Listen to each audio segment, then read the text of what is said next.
Hear now this prayer. O gracious God, Spirit of life and love, we are in this sanctuary full of the love that you have brought us, given us that power to move into this place and let all the besiegers that come around us at the door. We are in a holy place now, a sanctuary, a place of peace. And our hearts are open because we know that besides the point that we will encounter difficulties, we know that when they do fall upon us, it hurts. We know that our heart hurts, our body hurts, our mind hurts. And we say in all difficulty, please help me. In this moment, gracious God, Spirit of life and love, your mystery. We don't know why, who, how, where, but your mystery is with us, in us, wrapping us around ourselves to understand you are not alone. You may go through the vicissitudes of life, feeling you are alone, but this is a reminder, this prayer is a reminder that we are not, that in us is that power that stays the course, that makes us say, yes, we can. Oh, gracious God, on this beautiful day, we are so abundantly full of your goodwill and love. And we now want to spread it so that when we leave this place and we encounter the difficulties, that we will be remembering I am somebody because somebody is in me. Oh, gracious God, our prayer this morning is for all of us to feel it, know it, and use it. So in your holy name, we do pray because all things are possible through you. Amen. Blessed be. Ashe, may it be so. There is more love somewhere. There is more love somewhere. I'm going to keep on. I'm going to keep on till I find it. There is more love somewhere. Yes. There is more love, more joy, more peace somewhere. The longing for more and more. What we want the most, it's out there somewhere. At least this song is speaking about longing for more love, more hope, more joy, more peace. But there's something about the human experience that makes us want more. We have an insatiable appetites, and it seems that enough is never enough. Philip Parham tells a story of a wealthy businessman who was disturbed to find a fisherman sitting lazily beside his boat one day. "Why aren't you out there fishing?" he said. "Because I caught enough fish for today," said the fisherman. "Well, why don't you catch more fish than you need?" the rich man asked. "Well, what would I do with them?" "Well, you would earn more money," came the impatient reply, "and buy a better boat so that you could go deeper and catch more fish. You could purchase nylon nets, catch more fish, and make more money. Soon you'd have a fleet of boats and be rich like me." The fisherman asked, "Then what would I do?" "Well, you would sit down and enjoy life," said the businessman. "Well, what do you think I'm doing now?" replied the fisherman. The fisherman knows what he wants. He wants time to be with his loved ones, to be with the world, to be with the sun and the earth and the beauty of it all. We can easily forget what fulfills us. We become confused about what the longing inside us is really for. Author John Ortberg explains, when we take our children to the shrine of the Golden Arches,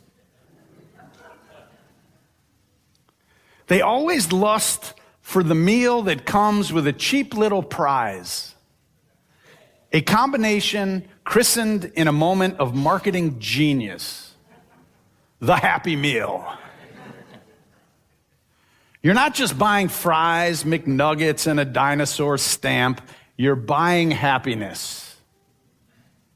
Their advertisements have convinced my children that they have a little McDonald's-shaped vacuum in their souls. Our hearts are restless till they find the rest in a Happy Meal.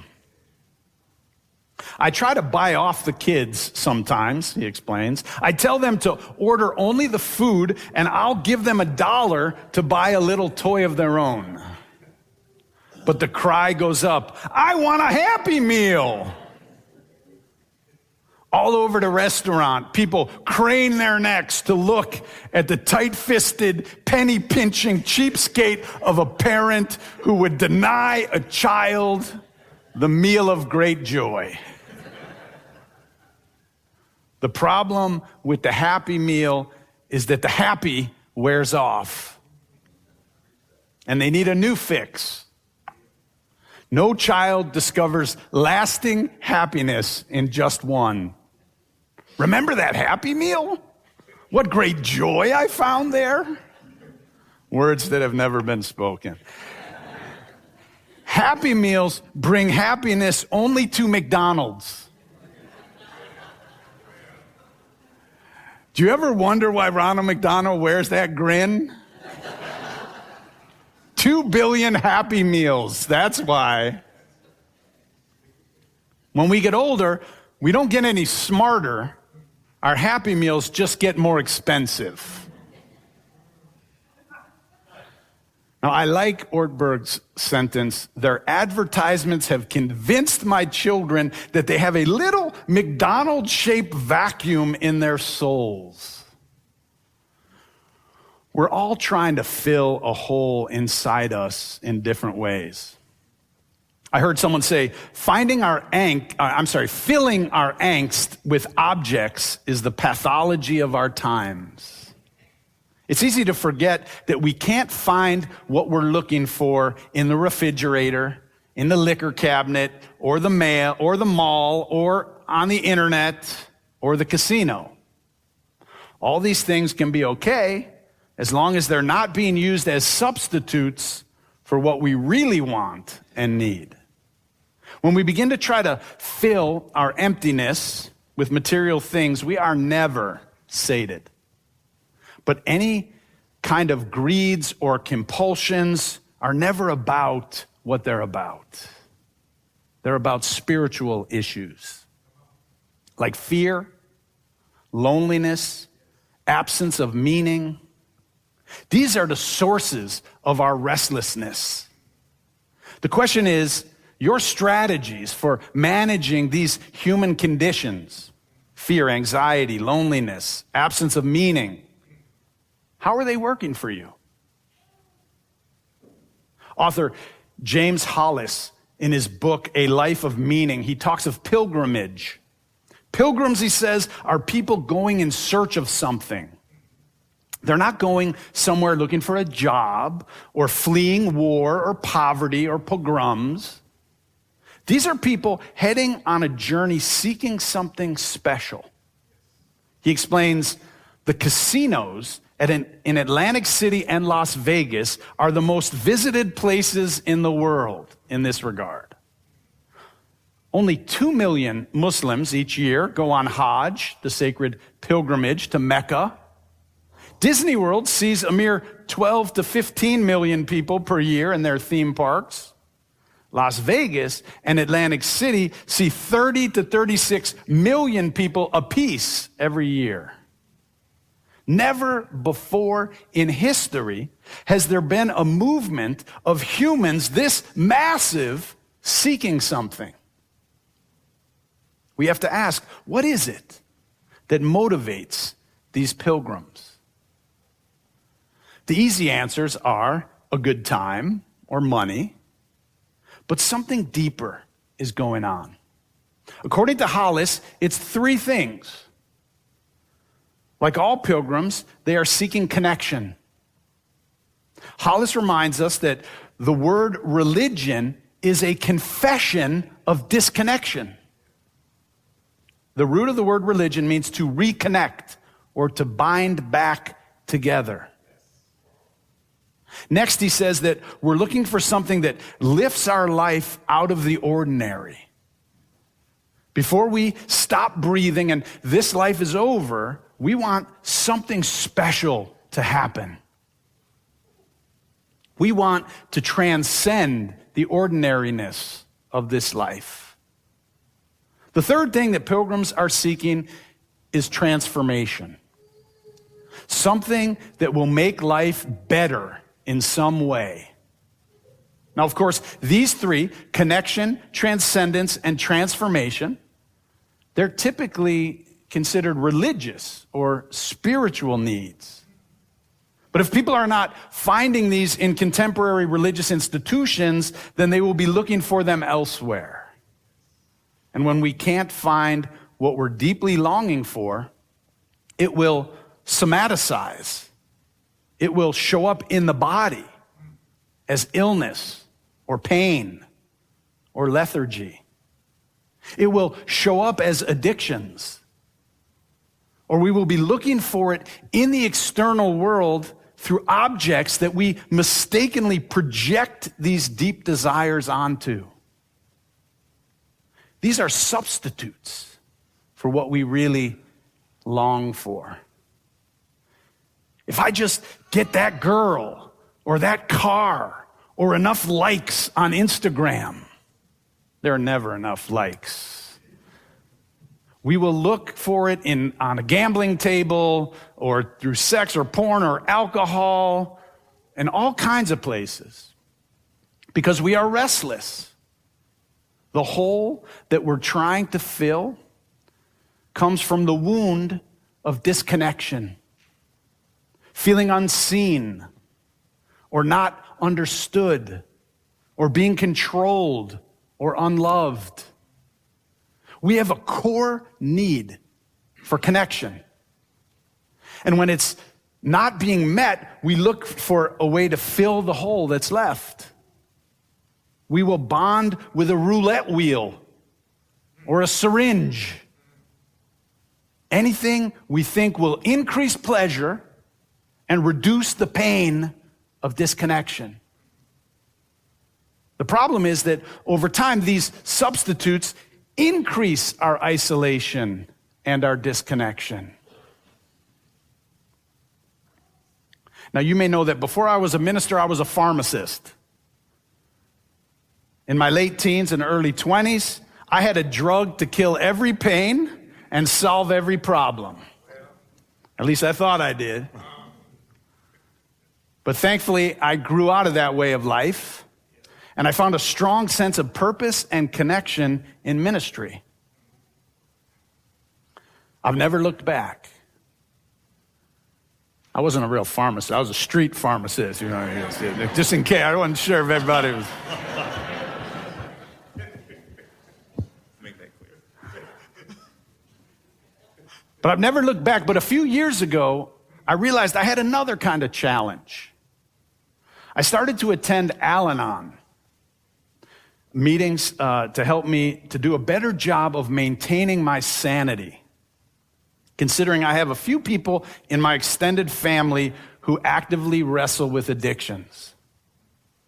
For those who don't know, Al-Anon is a support group for families of people who are addicted to alcohol or drugs. What I didn't know when I started was that Al-Anon is also a 12-step program. It uses the same 12 steps as Alcoholics Anonymous and other programs for people who struggle with addictions to gambling, to eating, to sex, to porn, to other things. What I didn't know was that the codependent was also, in the same way, struggling with a kind of addiction, the codependence itself. The reason that I'm bringing this up is that the first 3 of the 12 steps are about connection. Specifically, connection to a power greater than oneself is how it reads. For many people, that's God. For some, it will be Jesus. Others, it'll be Allah or Krishna or Jehovah. But the program is very clear. For some, the power greater than myself could be the power of the group in Al-Anon, which by definition is greater than the individual, right? And it can be a source of support and wisdom and help. Most of all, it is a source of connection to something larger than oneself. Because when we think that we can do it alone, by ourselves, that's a delusion that we are somehow separate. The reason that they say individual willpower can't get us there is because individual will is separate. It's individual. It's disconnection, which is the very source of the problem. Some people's higher power is the universe. That's a connection to something much larger than ourself. For many, it's a sense of spirituality that's beyond any specific religion or tradition. In that way, AA is a lot like All Souls, or 12-step programs are a lot like All Souls, in that each person works out for themselves what their authentic spirituality entails. It seems that the key to stopping our obsessions and addictions and compulsions and letting go of the things that are hurting us involves having an important relationship with something greater than the self. It's about connection. The longing is for belonging. It's about transcending the self. And when we connect beyond ourselves, it leads to transformation. Think about it.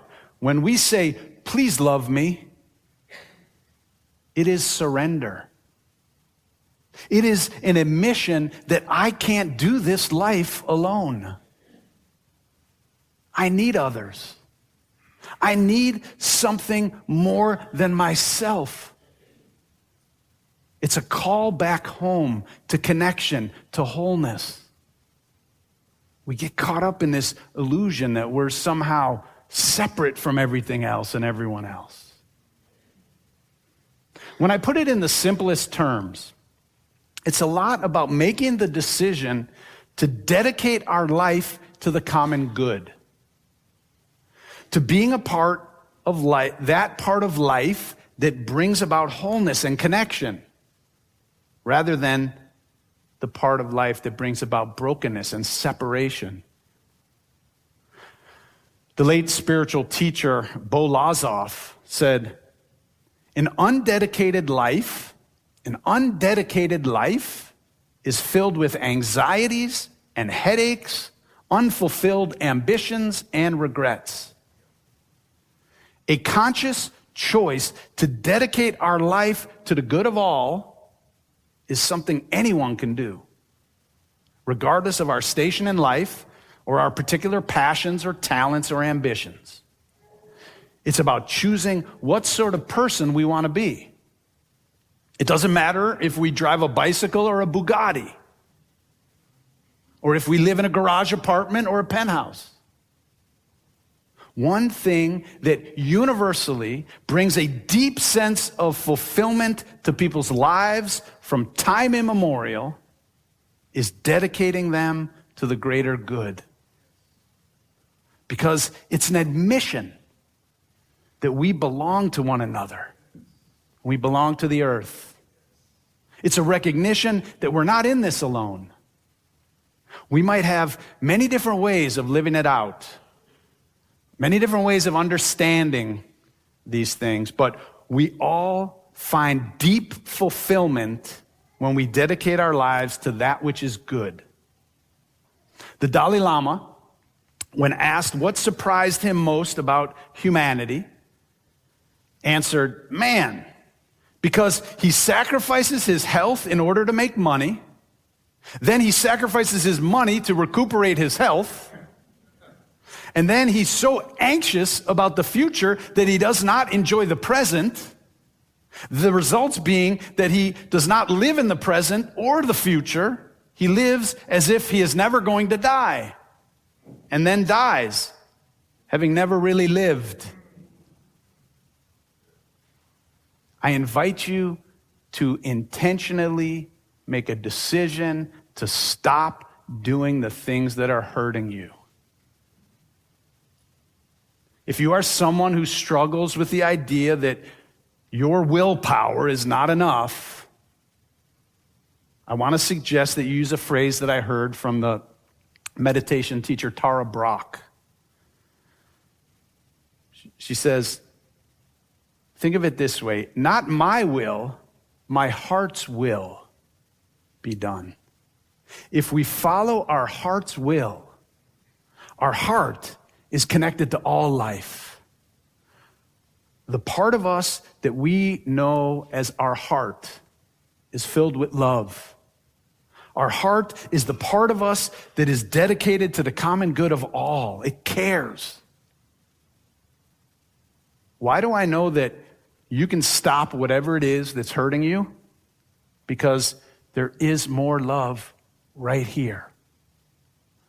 More hope, more peace, more joy right here. Wherever you are, be sure to stop long enough to experience it. Thank you.